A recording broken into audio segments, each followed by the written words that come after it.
Assalamualaikum warahmatullahi wabarakatuh.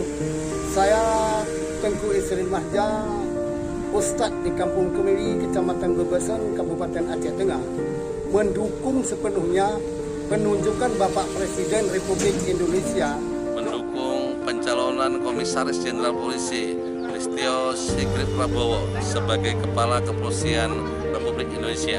Mudah-mudahan dengan hadirnya beliau sebagai Kapolri yang baru dapat menambah kesuksesan Polri di seluruh Indonesia dan penegakan hukum secara lebih tegas, lebih adil dan masyarakat tentram tanpa ada gangguan apapun juga, dan ini memberikan semangat juga kepada jajaran yang di bawah, terutama kepada perangkat desa maupun para penegak hukum di tingkat sektor.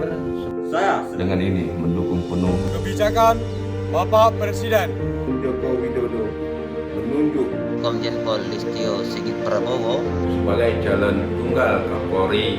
Semoga Indonesia selalu maju.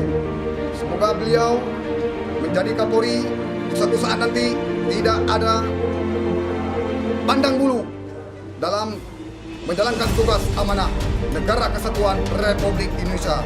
Lakum dinukum waliyadin. Assalamualaikum warahmatullahi wabarakatuh.